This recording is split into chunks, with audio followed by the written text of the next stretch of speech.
How to eat with your hands without making an utter and complete mess.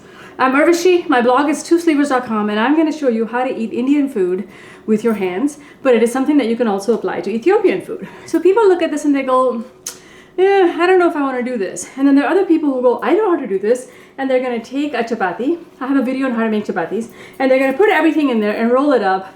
And let me tell you, your Indian friends are totally judging you when that happens. Don't do that. Don't do that. I'm going to show you how. Now, for most Indians, I'm going to move this dal out. Here's what we have here, just so you're clear. This is my 3-ingredient lentil soup is what I called it, because people are not looking for dal. But this is a very simple dal. This is the cabbage and potatoes dish. I have a video and a recipe for this on the blog. I made some plain rice and I made a chapati. Now, most Indians will only use one hand. So the way you do this is, it's very complicated. When you start serving yourself, when your hands are clean and washed, you use your right hand to serve, always. Then when it's time to eat, you eat with your right hand.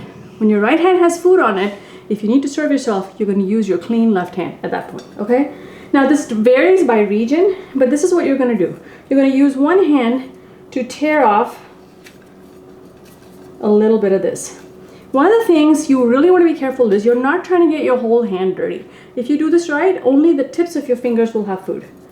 You take this and you kind of roll it up into something like that, okay? Now, most Americans I know will do this and then they'll spoon food into it and put it in their mouths. You really don't want to do that. Use this as your grasper. So watch what I'm doing. Can you see?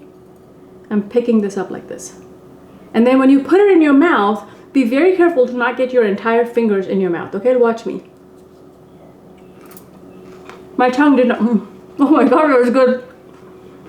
Sorry. My mouth and my lips don't touch my hands, okay? So this is how you do it. Let me show you one more time. Hold it like this. Do not need to make a scoop out of it for something like this. Just put it around, pick it up, and eat. Look at my fingers. You see a little bit of yellow on here? That's all you see. Okay, but what if you're trying to get dal? You're getting something fairly liquid. This is one time when I might make a scoop. Notice my one hand tied behind my back. This is how you do it, people. Now for this, I might make a scoop like this. Sorry, I shouldn't use my hand. See that? And then I might dip it in this like this and eat that way. Okay, watch my fingers. So if you have visions of eating with your hands means food all over, not so much.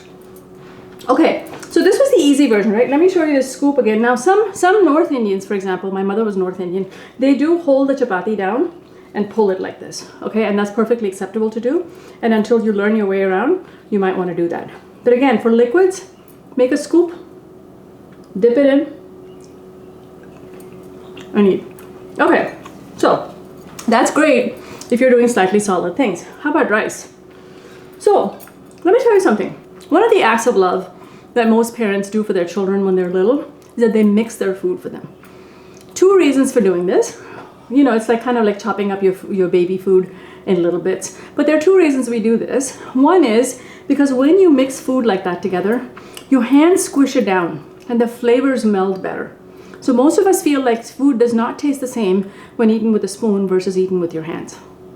And there is some Ayurvedic background to this, where people feel like the chemistry of your skin interacts with the food to produce different flavors. This is why 2 people can follow the same recipe and yet it tastes different. And that's kind of the belief. I don't know if it's true or not. I just know that food mixed together tastes really well. So one of the things you'll do for your children is you'll mix the food, and I'm going to show you how. Now, a lot of even Indians are going to look at this and go, I would never do this. I would just use a spoon. But that's not, I'm going to show you how. So basically you take your rice and you squish it, and then put a little bit on here. And then watch me. See how I'm squishing this? Again, I'm only using the tips of my fingers, but I'm going to squish this. Okay. The belief that you need to make a ball out of it, you know, and then flick it into your mouth, that's a Middle Eastern thing. You wouldn't eat that way in India, and I don't think you would eat that way in Ethiopia. But this is how you would do it. You mix this really well. You take this like this into your hands. See that? I just have a little bit. Again, it's just the tips of my fingers. Push it in with your fingers.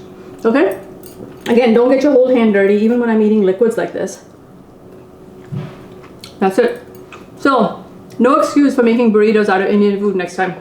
Oh, the other nice thing about mixing up your food It's typically what most of us will do to end the meal. We'll start with chapatis, we'll eat whatever, and to end the meal, you'll end with rice. And then you can take some of this and mix into little bits and mix your rice and dal and chapati.